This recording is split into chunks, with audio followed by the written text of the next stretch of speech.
So on the topic of verbal instructions and cues, verbal instructions rank with demonstration as a commonly used means of communicating to people how to perform motor skills.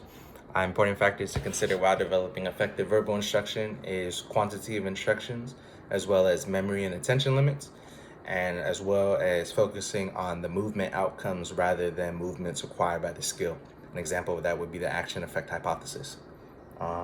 With verbal instructions and cues, furthermore, important factors to consider while developing effective verbal instruction is using verbal analogies where possible. Analogies may encourage implicit learning, as well as focusing attention on invariant environmental context regulatory conditions. But going back to the verbal analogies where possible, one cue that I really like that kind of Barros had used for back squats is pretend that you're sitting on a toilet or sitting back on a toilet. Another squat cue that I like is spreading the floor. So a common mistake with back squats that some people will experience is on the ascension phase or the concentric phase, people will experience knee valgus, basically like either one or two of your knees caving inward.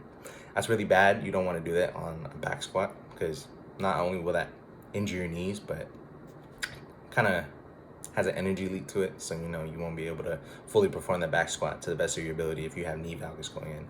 And in relation to strength training and these type of lifts, I also love deadlifting.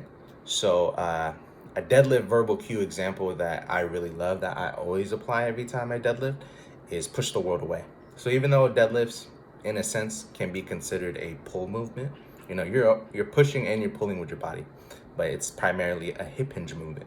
So with your legs, you want to pretend you are pushing the world away, And the reason why I like that cue is because in simultaneous with pulling the bar up, you're not going to injure your lower back. You're not going to engage your whole entire back. It's a full body movement. So, you're engaging both your lower body and your upper body when you're doing push the world away as you're pulling up with your upper body.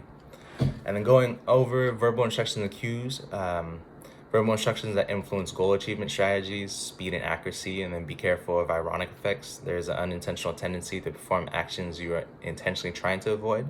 So saying don't miss to a novice basketball player, they're more likely to miss because they're focused more on the internal movements and not the performance outcome.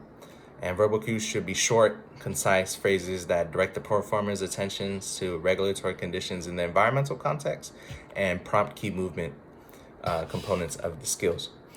So those are verbal instructions and cues, and that's from chapter 14.